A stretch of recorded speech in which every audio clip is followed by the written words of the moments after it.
Assalamualaikum warahmatullahi wabarakatuh. Semoga kita semua diberikan kesehatan, diberikan rezeki yang berlimpah dan barokah. Amin ya robbal alamin. Beberapa waktu yang lalu saya sudah mengupload tentang otomatis pompa air, yaitu flow switch dan pressure switch. Sebenarnya mau saya lanjutkan untuk yang berikutnya, yaitu level switch dan APC. Tetapi banyak pertanyaan tentang flow switch dan pressure switch, itu cara kerjanya atau bedanya kurang jelas. Mungkin teman-teman belum menonton video saya tentang otomatis itu, atau memang penjelasan saya kurang jelas. Kali ini saya coba terapkan pemilihan otomatis pompa air itu dalam bentuk cara memilih otomatis untuk booster atau sebagai pompa pendorong air dari toren. Untuk mengenai jenis pompanya nanti saya sampaikan untuk yang video berikutnya, karena ada yang bertanya juga, Pak, kalau pakai pompa air itu bisa enggak? Sebenarnya pompa itu sama saja, hanya karakternya untuk booster biasanya dibedakan sedikit, tetapi intinya pompa itu sama. Jadi hanya sistem otomatisnya aja kalau dijadikan booster itu seperti apa, teman-teman. Cara gampangnya saya gambarkan di sini supaya teman-teman ada gambaran cara memilih otomatis untuk booster atau pompa pendorong air dari toren dalam bentuk praktek. Kalau kemarin hanya teori untuk alatnya saja, kali ini untuk bentuk prakteknya biar mungkin gampang dipahami gambarannya seperti apa. Yang pertama-tama, kalau dijadikan pompa pendorong air dari toren, itu yang dipastikan adalah sumber airnya, torennya terletak di mana, kemudian outletnya atau kerannya pemakaiannya di mana. Pastinya ada dua. Yang pertama, torennya lebih tinggi dari kerannya pemakaiannya. Ini saya ambil contoh, ini 2 lantai, bisa 1 lantai bisa. Yang penting ini kerannya lebih rendah dari torennya. Saya sebut ini A. Kemudian yang kedua, ada yang torennya lebih rendah daripada kerannya. BS ini adalah boosternya, pompanya booster. Yang seperti ini bisa juga tandon di bawah atau sumur. Sama aja, yang penting keluaran kerannya atau pemakaiannya lebih tinggi dari sumber airnya. Itu aja, teman-teman. Itu yang menjadikan untuk pemilihannya seperti apa otomatis pompa pendorong air dari toren atau pompa booster. Untuk yang B ini, saya mulai dari yang B, yang dari bawah, toren atau penampungan air, sumber air lebih rendah dari keran. Itu teman-teman memakai pressure switch. Ini pastinya harus saya tulis lagi ya, bahwa perlu juga pressure tank. Itu satu kesatuan. Jadi nanti hubungannya yang kemarin saya jelaskan untuk yang cetak-cetek itu.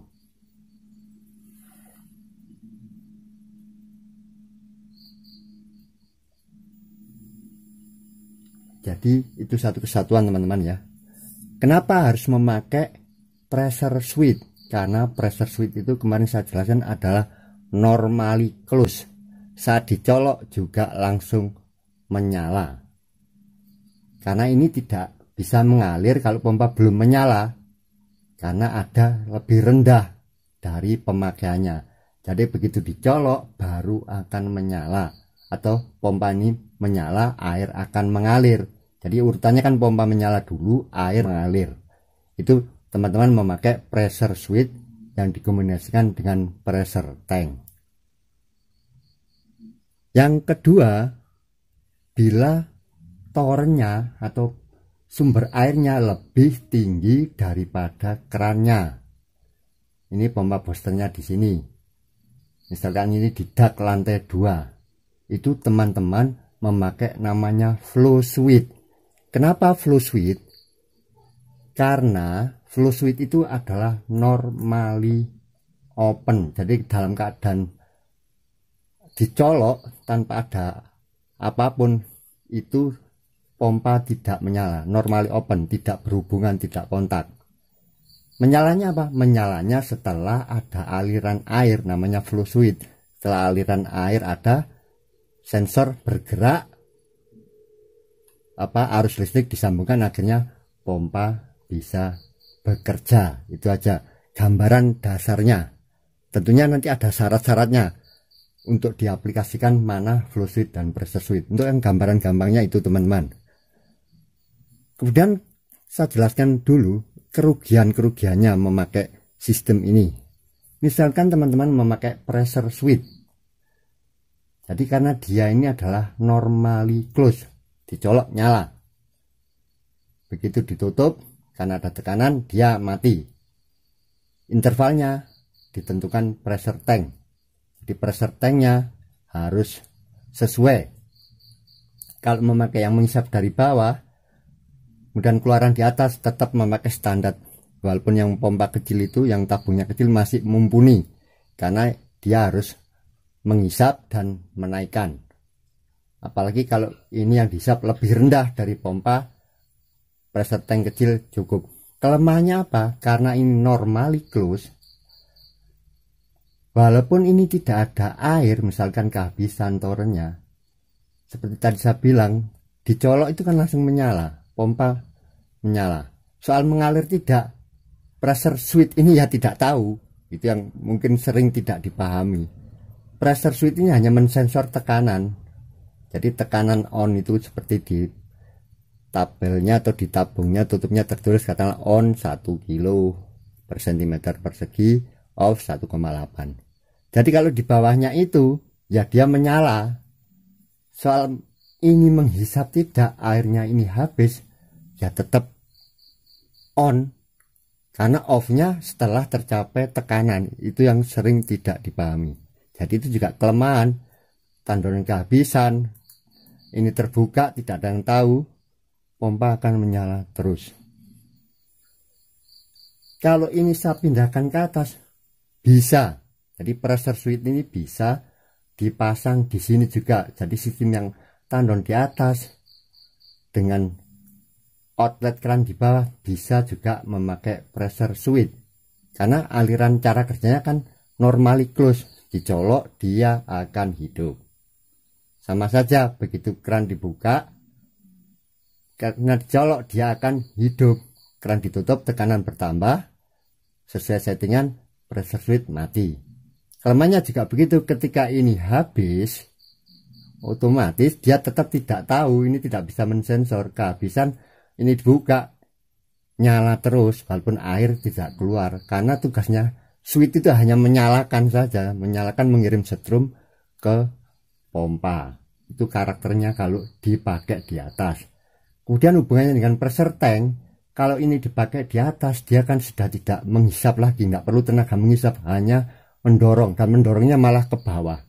Jadi pompa yang ditaruh di atas ini bekerja sesuai maksimalnya. Katakanlah tertera di nameplate-nya itu 30 liter per menit, dia akan mengalirkan maksimal. Beda dengan yang di sini, apalagi kalau ini di bawah sumur. Jadi pressure tanknya harus lebih besar. Sudah saya sampaikan kemarin cara memilih pressure tank untuk pompa booster. Yang tipe 100 watt aja harus pakai yang 19 liter. Itu biar hidup matinya tidak cepat, tidak cetak-cetek. Kalau cetak-cetek interval panjang maksud itu memang suaranya. Yang dimaksud cetak-cetek itu saya maksud interval pendek, itu cetak-cetek. Kalau cetak-cetek suara itu memang seperti itu karena pressure switch. Karakternya itu aja teman-teman. Jadi kalau kehabisan ya tetap pompa menyala. Itu kan rawan pompanya bisa terbakar.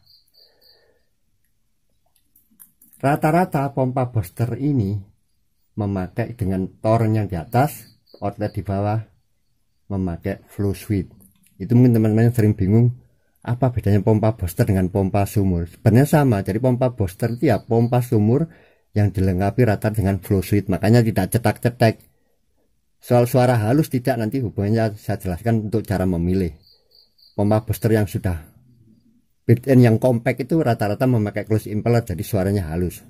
Sekarang banyak pompa sumur yang dimodif oleh pabrikan menjadi pompa booster. Ya karena apa, punya daya hisap. Pompa sumur itu punya daya hisap, akhirnya memang lebih bertekanan, itu aja.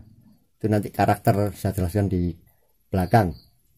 Flow switch ini tetap punya persyaratan teman-teman. Nanti bisa ditanyakan ke apa, kalau teman-teman ke toko pompanya atau ke salesnya, ini harus tandon setinggi berapa meter. Kalau standar yang saya baca, Flowsuite itu bekerja dengan memakai ukuran, biasanya disebutkan 2 liter per menit, baru dia akan hidup pompanya. Itu kalau Panasonic atau Shimizu kalau tidak salah sama 2. Ada yang lebih tinggi lagi. Itu hubungannya dengan sensitivitas.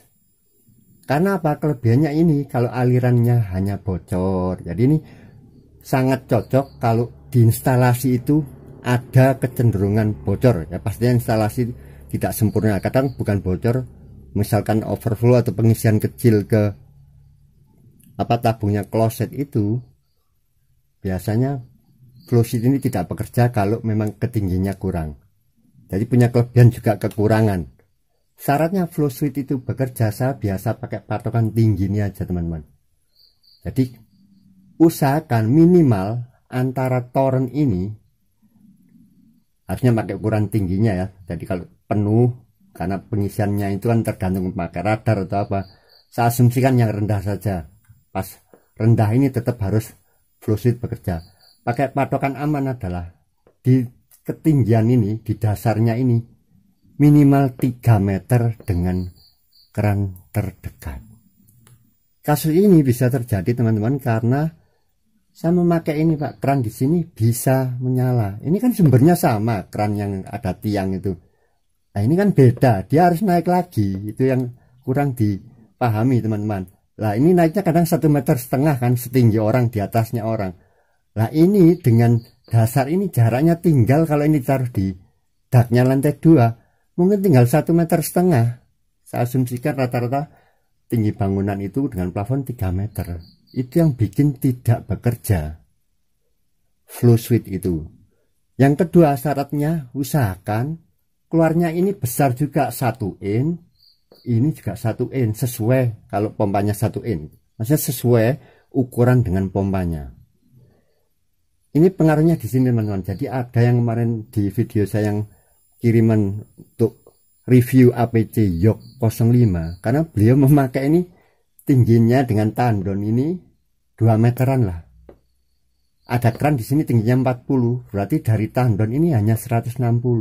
Flowsuite tidak akan bekerja. Penjelasan dari Wasser katanya perlu 8 meter. Oh, enggak lah, itu kalau sudah 8 meter malah saya menurut saya nggak usah pakai booster itu.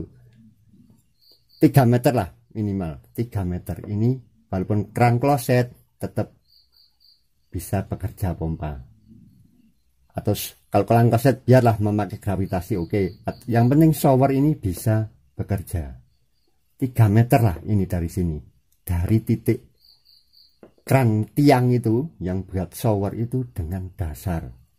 Sekitar itu baru akan efektif Flowsuite. Karena Flowsuite itu memang kemarin ada problem, saya menangani, tapi yang saya kirim tenaga kerja saya ada potensi cetak-cetek juga. Nanti saya bahas kenapa Flowsuite itu ternyata masih bisa cetak-cetek. Itu ternyata banyak saya diagnosa ternyata ada beberapa masalah itu. Jadi juga konstruksi dari pompanya. Tapi ini aja teman-teman gambaran untuk memilih otomatis booster. Dan ini semua itu bisa diwakili oleh APC dua-duanya ini. Nanti karakter APC saya jelaskan, tetapi ini aja bisa memakai APC. Saya terus terang untuk yang 100 wattan saya lebih cenderung memakai APC. Karena APC itu kan memang sebenarnya kombinasi dari Flowsuite dan Pressure Suite. Bukan gabungan ya, teman-teman menggabung ini ya beda itu. Jadi itu sistem kerjanya yang bergabung. Kelebihan APC ketika ini habis pastinya juga mati. Itu APC karakternya seperti itu. Kemudian ini juga kelemahan, jadi membuka keran kecil juga akan membuka, itu hubungannya dengan boros. Di sini dipasang di sini juga bisa karena APC itu juga normally close. Saat pertama dicolok dia akan nyala berapa detik. Ketika tidak ada aliran dia akan mutus. Ketika pertama kali colok itu juga sensor hubungannya dengan kalau tandonnya kehabisan yang disab habis. Jadi dua tipe ini bisa memakai APC. Untuk karakter ABC khusus nanti saya bahas sendiri karena memang itu alat khusus. Tetapi perlu saya sampaikan teman-teman, yang memakai pressure suite ini tetap harus kombinasi pressure tank. Dan ini memang kalau dengan tabung yang pas, dengan drawdown yang pas, kemudian dengan setting tekanan dari pressure tanknya pas, ini yang memang paling hemat. Tetapi penghematan itu mungkin teman-teman biasanya tidak semua orang konsen ke sana karena hanya memakai pompa yang kecil. Paling aman tetap satu flow suite kalau ini di atas. Tetapi kalau ini dari bawah, lebih baik memakai ABC. Saya bilang tentang ABC dan flow suite boros itu pasti. Nanti dari cara kerjanya secara detail bisa dibahas. Ini untuk gambaran gampangnya saja. Pressure suite inilah yang memang dengan pressure tank ini yang kalau disetting benar itu yang paling hemat. Tapi ya punya kekurangan tadi karena kalau kehabisan manusianya yang harus proaktif saja. Untuk gambaran yang lain-lain tentang pemilihan pompanya insya Allah saya bahas di video selanjutnya. Ini untuk gambaran teman-teman memilih karakter otomatisnya seperti apa. Ini saja teman-teman sebagai gambaran untuk memilih jenis otomatisnya. Dan itu nanti pastinya sudah bisa memakai yang sudah built-in buatan pabrik atau merakit sendiri, itu bisa. Jadi memakai beli pompa manual dijadikan memakai flow suite, dijadikan bersuite itu bisa. Dua-duanya juga bisa beli yang sudah built-in. Itu aja gambaran gampangnya. Dari ini dulu teman-teman pemilihannya. Mudah-mudahan video ini bermanfaat. Kalau masih kurang jelas nanti tentu saya bahas lagi karena memang ya tidak semua orang itu memahami untuk hal teknis ya. Tidak semua orang untuk mudah memahami hal teknis. Tetapi untuk gambaran orang awam saya rasa gambaran ini sudah cukup jelas. Nanti bisa komen teman-teman di bawah yang kurang jelas, saya bisa bikinkan. Jadi mungkin memang saya akan banyak buat video yang mungkin kesannya kalau yang sudah nonton berulang-ulang. Tapi bagi saya itu tidak masalah karena belum tentu setiap orang pemahamannya sama. Terima kasih dari saya. Jika ada kesalahan teman-teman bisa koreksi atau menambahkan. Mudah-mudahan bermanfaat. Assalamualaikum warahmatullahi wabarakatuh.